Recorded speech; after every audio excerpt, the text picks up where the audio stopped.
addition, the velocity of the air at A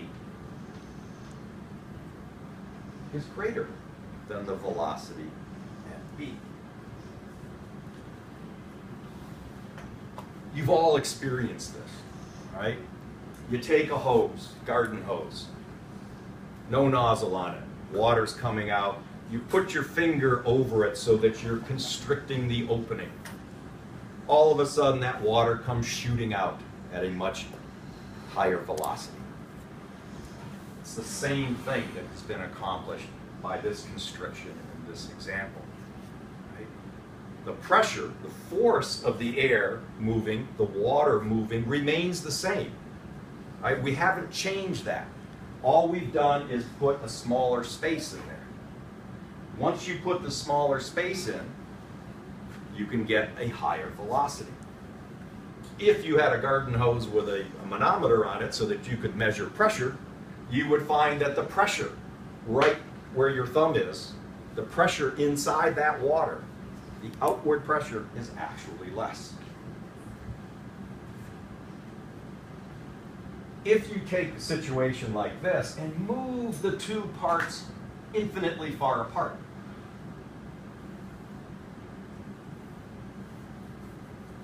right, so we're not even going to see the top one anymore, you still have an effect of the air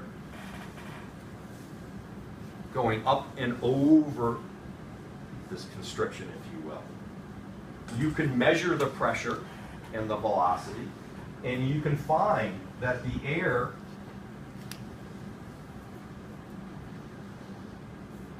A, B, the air at A and the air at B is behaving the same way as it did here. The magnitude of the effect is not the same. It's greater here. But nevertheless, if you move those two infinitely far apart, you still have the pressure at A. Oops. Yeah, sorry, I got it wrong, don't I? Yep. Pressure A is greater than the pressure at B. Okay. Now I'm all. Your letters are wrong in the third one. Well, that's what it is. Okay. B, A, B, A. Nope.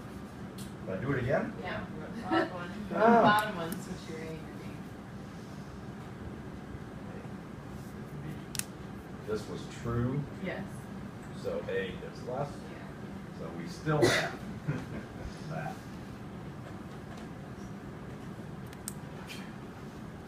All right.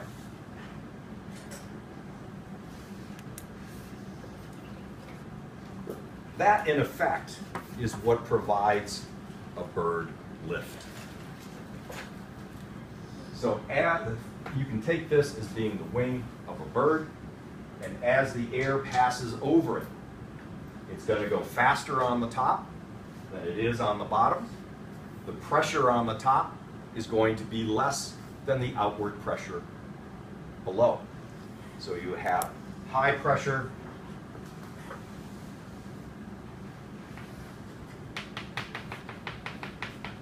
underneath and lower pressure on the top. So that's just relative, positive and negative, just relative to each other.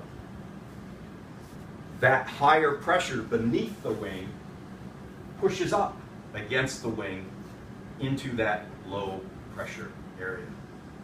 That is what creates the lift for a bird, a bat, or an airplane. The difference in pressure on the top of the wing versus the bottom of the wing. The difference in pressure is what is giving you the lift.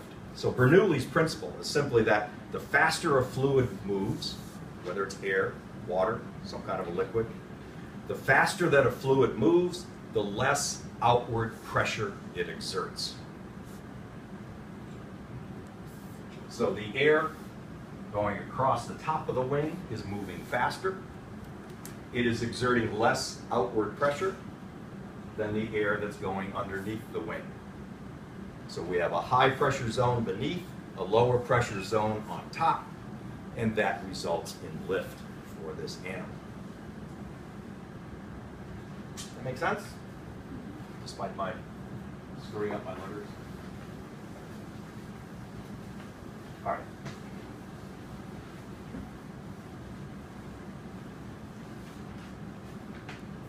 So you've got a wing right there.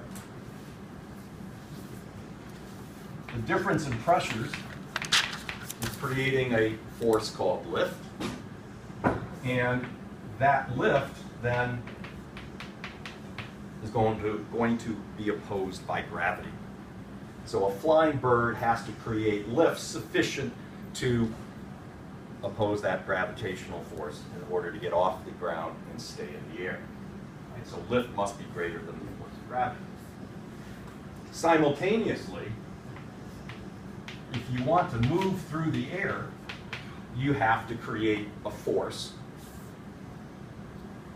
that opposes the forces that are holding you back. So just as with the fish swimming, you have drag holding the flying animal back. And so you have to create thrust in order to oppose that drag. You have to create lift in order to oppose gravity. A bird's wing can do this simultaneously.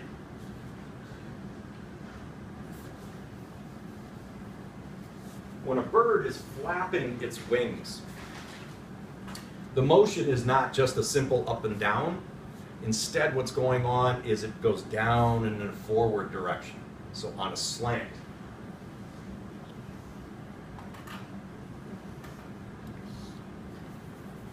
So that would be the wing coming down on the downstroke of the animal. Well, you have higher pressure on the bottom of the wing, lower pressure on the top of the wing. That creates a force in that particular direction. You can resolve that into your vectors. This is going to be your lift, and this is going to be your thrust. So it's the same principle. Bernoulli's principle is coming into play here. So if you just hold the wings out, yes, you're getting lift. But by going down and forwards, you are creating thrust at the same time.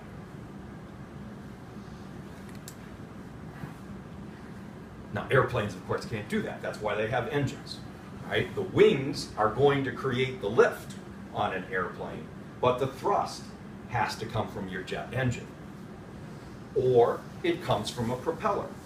A propeller has a shape similar to the wings. And as it's spinning around, your lift is pointed in front of you from those propellers going around. There's higher pressure behind the propeller, lower pressure in front of the propeller. And that's what causes those kinds of airplanes to move forward, provides the thrust for them. Okay, so we have lift, we have thrust. Let's look at some of the things that affect the amount of lift that can come from a wing. And these are going to be speed, velocity, it's called camber, aspect ratio,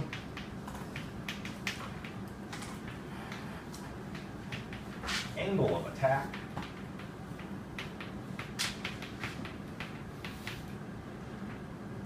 and finally something called slotting. Okay. So the differential pressures on the wing are going to create lift, but we can modify the amount of lift in these various ways. Okay. First off is velocity. All other things being equal, the faster the air is moving over the wing, the greater the lift. The faster the velocity, the lower the pressure on top, therefore the greater the lift. So airplanes have an easy time once they're off the ground. It's easy to create the lift once they're moving at high speeds. Camber. Yeah. Can I ask a question about speed? Sure. So if the birds are flying in the right direction. On a windy day, would it be easier for them to like take off since the air is already? Sure. Yeah. Sure, and that, you know, airplanes often will do that. They'll take off into the wind because that then is automatically increasing the speed of the airflow over the wing and creating lift at that crucial time when you're trying to get off the ground. Camber is the degree of curvature in the wing. So you could have a wing, let's say like that, or I'll exaggerate, you could have a wing like that. So when you look at the cross-section of the wing, it's the degree of curvature of the wing. The one on top would be high camber, the one on the bottom, relatively low camber. Up to a point, if you increase camber, you increase that curvature, you can increase the amount of lift that is being created. There's a drawback, and that is that you also increase the drag, but it is increasing lift. High camber is good for providing lift at fairly low speeds. So think of an airplane. When it's going to take off, it has its flaps, like that come out and back and down.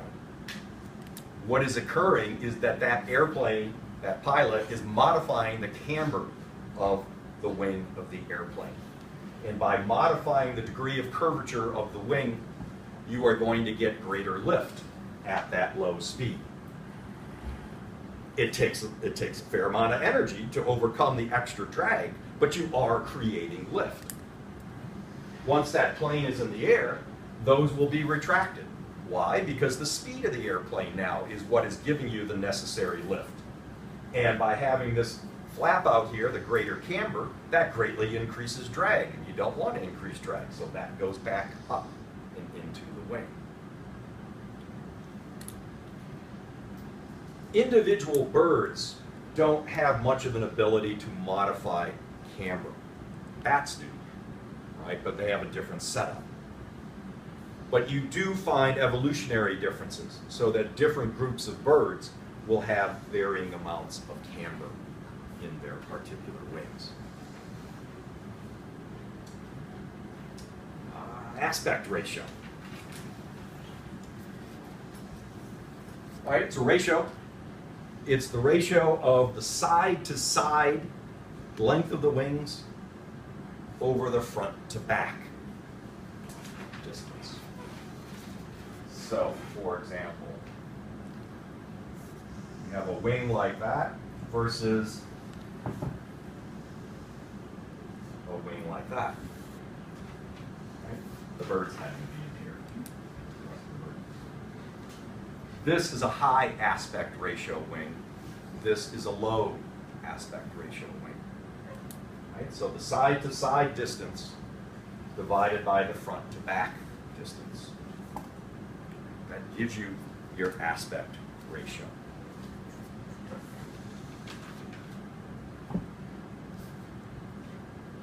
In these two drawings, let's assume, even though it probably isn't,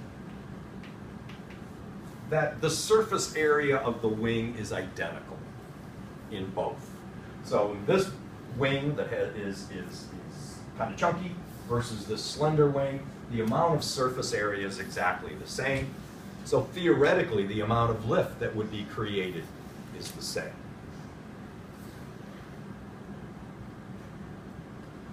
When you have this bird, airplane, whatever the case may be, and you have your positive or higher pressure below and a lower pressure on top, at the edge of that wing, what will occur is that the air will slip around the tip. The higher pressure air at the tip is going to slip around and occupy that space that is at lower pressure. That in effect destroys the lift. You're equilibrating the lift on both sides at the tip. So that would mean, for example, that perhaps this area of the wing is not useful in creating lift because of that air.